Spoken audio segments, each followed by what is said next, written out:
Hello বন্ধুরা, আজকের ব্লগে আপনাদের অনেক অনেক স্বাগত। আজকের আমরা আর্ট অফ লিভিংয়ের ফাউন্ডার এবং Indian Guru and spiritual leader গুরুদেব শ্রী শ্রী রবিশঙ্করজির প্রোগ্রামে যাব।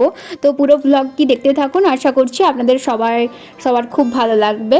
তো খুবই তাড়াহুড়ো করে কিন্তু এখন রেডি হব। সকাল সকাল আমি আর আমার হাজব্যান্ড দুজনেই কিন্তু যাচ্ছি। এই যে দেখুন, এই জামাটাই পরবো। তো এখন আমরা রেডি হয়ে গেছি আর এখন কিন্তু যাব। জাস্ট আর আজকের আমার ফুল লুকস এই জামাটা পরেছি। এটা অনেক দিন পরিনি, দুর্গাপূজাতে লাস্ট পরেছিলাম, তারপরে কিন্তু আর পরিনি। আর ওড়নাটার অবস্থা আমি বুঝতে পারছি না, সেফটি পিন নেই, তো তাই জন্য কি করব, এই হচ্ছে অবস্থা। রেডি হয়ে গেছি, আমার হাজব্যান্ডও কিন্তু রেডি হয়ে গেছে বলতে গেলে। দেখি কতটা রেডি হয়েছে। খুবই ভালো লাগছে, কারণ জিনাকে এতদিন ধরে মোবাইলে দেখতাম, তো জিনাকে আজকে সামনাসামনি নিজের চোখের সামনাসামনি দেখবো, তো তাই জন্য আজকে কিন্তু খুবই ভালো লাগছে। আর আমার হাজব্যান্ডও রেডি হয়ে গেছে, দেখতেই পাচ্ছেন। আর আমরা কিন্তু এই বাসটা ধরেই এসছি। তো এই যে দেখুন, আমরা একে একে সবাই কিন্তু আমার বন্ধুরা সবাই নেমে যাচ্ছে। তো এইখানেই কিন্তু এই হলে কিন্তু প্রোগ্রামটা হবে। তো আমরা এখন কিন্তু ভিতরে ঢুকে গেছি। এই যে দেখুন, এখন কিন্তু মানে এখনও পর্যন্ত উনি আসেননি। এই যে উনি আসবেন আর প্রোগ্রাম শুরু হবে। খুবই সুন্দর লাগছে, সবাই খুব এক্সাইটেড, আমরাও এক্সাইটেড। তো দেখতে থাকুন, সঙ্গে থাকুন, আশা করি ভালো লাগবে।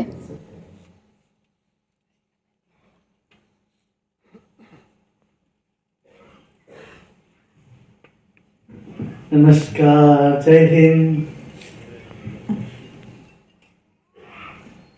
से अनुरोध करते हैं, कृपया यहाँ उपस्थित सभी श्रोतागणों को संबोधित करें। गुरुदेव श्री श्री रविशंकर जी।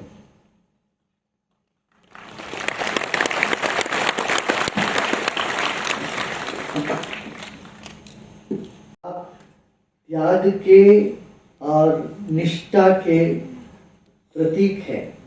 आपको ये सुन के खुशी होगी, हमारी जो संस्था है इसको चलाने वाले सब एक्स सर्विसमैन है।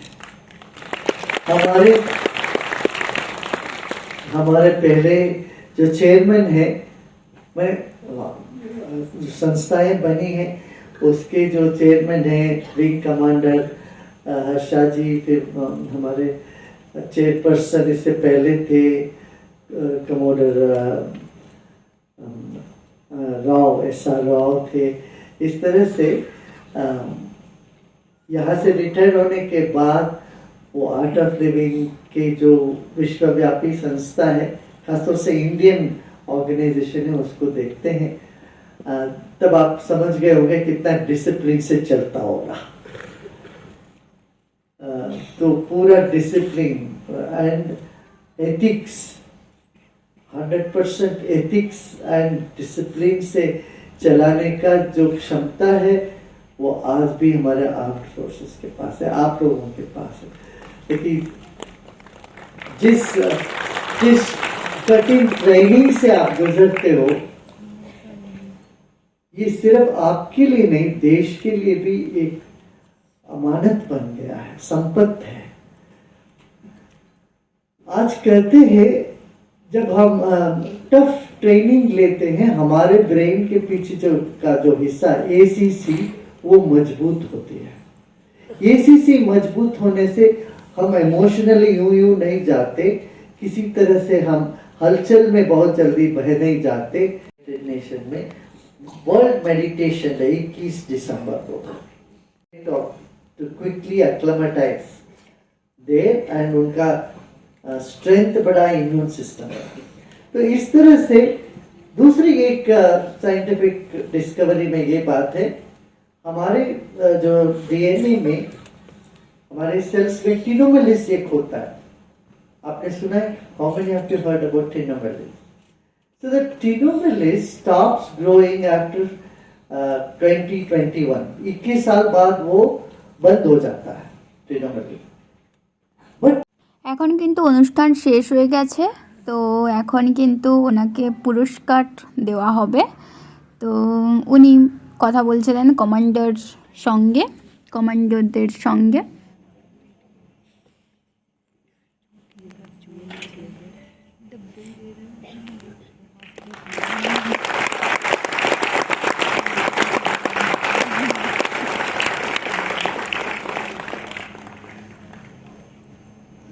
এখন কিন্তু প্রোগ্রাম শেষ হয়ে গেছে আর এখন কিন্তু উনি চলে যাচ্ছেন, এই যে দেখতেই পাচ্ছেন উনি চলে যাচ্ছেন। আর এখন কিন্তু আমরাও বেরিয়ে যাব কিছু সময় পর। ওনার চলে যাওয়ার পরে তারপরে কিন্তু আমাদেরকেও ছেড়ে দেবে। তো এখানে এই যে বসে আছি কিছু সময়। তো এখন কিন্তু বাসের মধ্যে কেউ ওঠেনি, আমি আর আমার হাজব্যান্ড ফার্স্ট উঠে গেছি।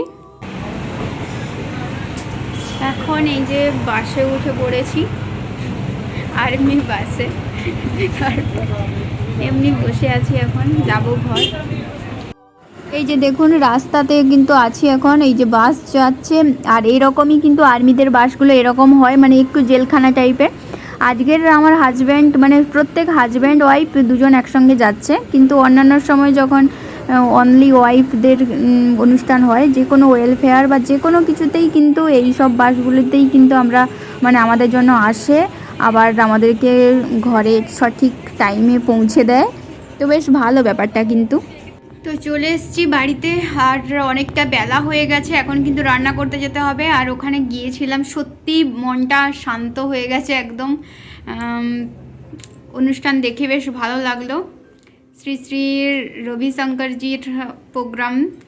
তো নিজের চোখের সামনে দেখতে পেয়ে সত্যি, মানে সত্যি খুব ভালো লাগছে। এরকম এত বড় মাপের মানুষের কথোপকথন শুনতে সত্যি ভালো লাগে। আর সেখান থেকে কিছু শিক্ষা পাওয়া যায়, যেটা আমাদের জীবনের, মানে জীবনে চলার পথে কিন্তু অনেকটাই উন্নতি করে।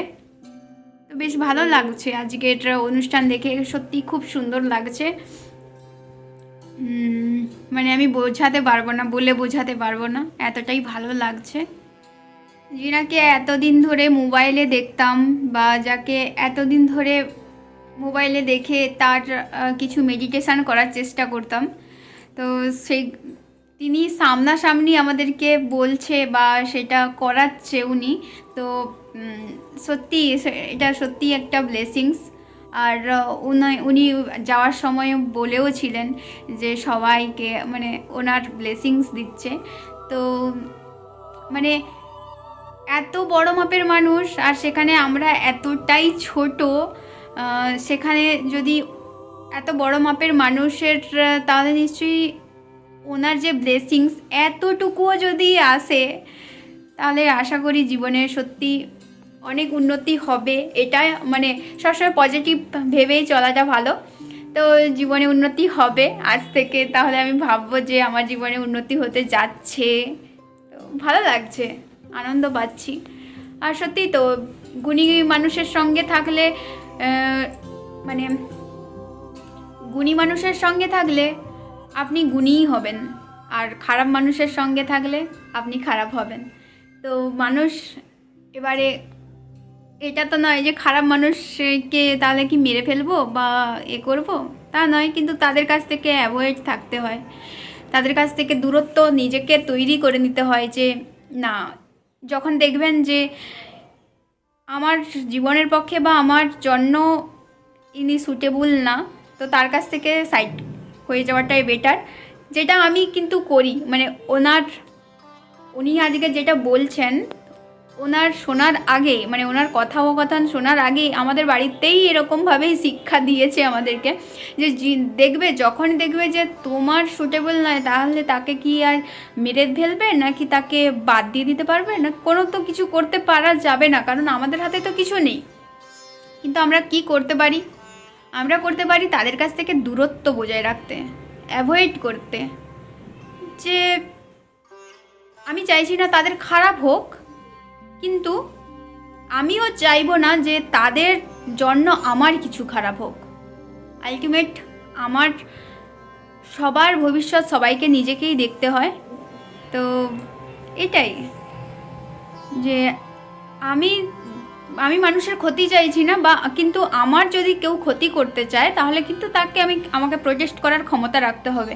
মানে গান্ধীজি বলেছিল এক গালে থাপ্পড় মারলে আরেক গাল বাড়িয়ে দাও, এটা না করে এক গালে থাপ্পড় মারছে।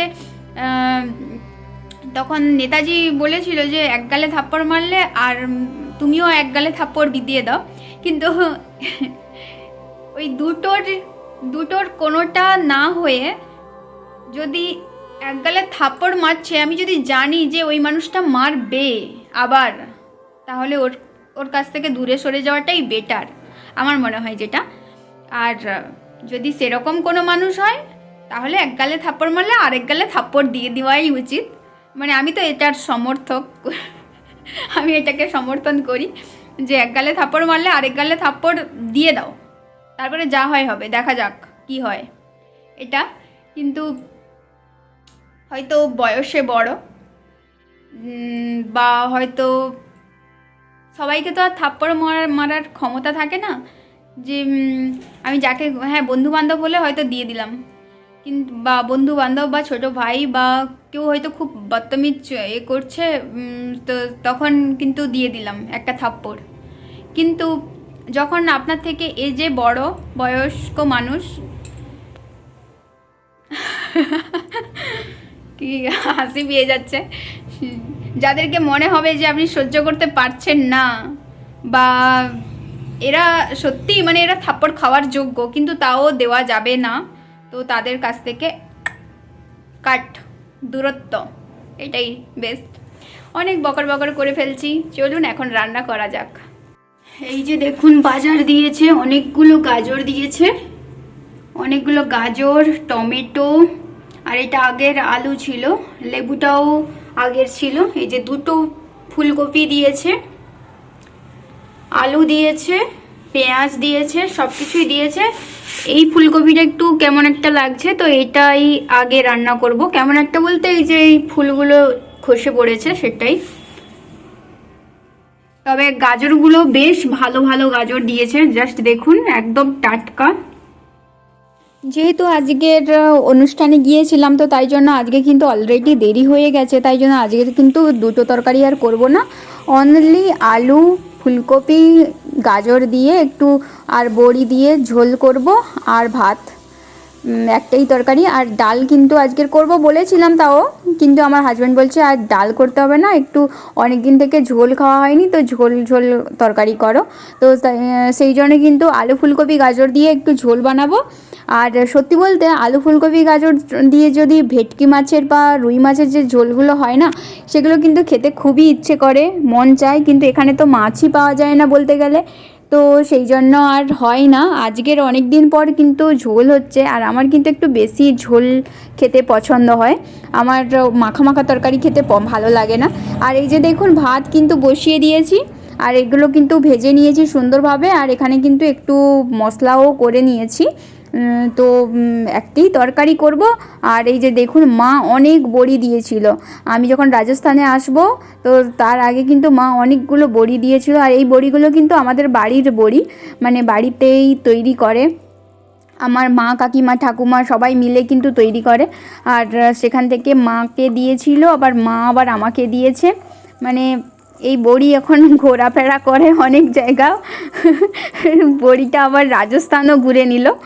তো অনেকগুলো বড়ি দিয়েছে, তো এখন বড়িগুলো ভেজে নিয়েছি, আর এখানে মশলাটা পাক হয়ে গেলে একদম পাতলা পাতলা ঝোল করব।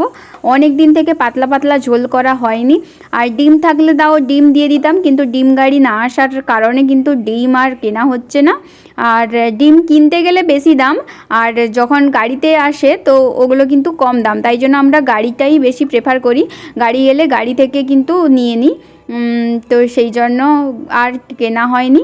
একটু কিপটামি করতে তো হবেই, যে কোনো সবাইকেই কিপটামি একটু একটু করতে হয়, তো সেই রকম এখন দেখুন একদম পাতলা পাতলা ঝোল করছি। আর এটার সাথে মাছ থাকলে কিন্তু একদম কোনো কথাই হতো না, খুবই ভালো লাগতো, মানে এই ঝোলটার স্মেলটা শুনে আমার মনে হচ্ছে যে এর সঙ্গে মাছের দরকার অবশ্যই ছিল। আর তরকারিটা দেখুন ঠান্ডা হয়ে যাওয়ার পর কেন জানি না এরকম কালার হয়ে গেছে। তারপরে এই যে দেখুন আবার গরম করলাম, আর আমরা এখন কিন্তু লাঞ্চটা করে ফেলবো। আর এই যে লাঞ্চ করার পরে কিন্তু আমি আবার ভালোভাবে কিন্তু গ্যাস ফ্যাস পরিষ্কার করলাম, বাসনপত্র ধুলাম, সমস্ত কাজ করে রেখেছি। আর বিকেলে যদি ফুচকা খাই তাই জন্য কিন্তু আবার একটু ওই ছোলা ভিজিয়ে রেখেছি। সমস্ত জিনিসগুলো পরিষ্কার করেছি, কিন্তু এই নিচে কি পড়েছে জানি না, এটা কেন জানি না উঠছে না। আর এই পাশে রান্নাঘর মানে খাওয়ার রুমটাও কিন্তু খুব সুন্দরভাবে মুছে পরিষ্কার করে নিয়েছি। আর এই যে দেখুন, এখন কিন্তু ঘুমাবো, অনেক সকালবেলা থেকে উঠেছিলাম যেহেতু, আর ঘুমানোই হয়নি বলতে গেলে, তো তাই জন্য কিন্তু এখন একটু ঘুমাবো। রোদে এসছি, রোদে ওই যে ঘি জারটা আর তেল শিশিরটাকে একটু রোদে দিয়েছি যাতে একটু গলে যায়, রাত্রে তাহলে একটু তেল মাখতে পারবো, এটাই। তো আজকে ভিডিও এখানেই শেষ করে দিচ্ছি, দেখা হচ্ছে আবারও কোনো নেক্সট ভিডিওতে। তত সময় ভালো থাকুন, সুস্থ থাকুন আর সবাইকে ভালো রাখুন। টাটা।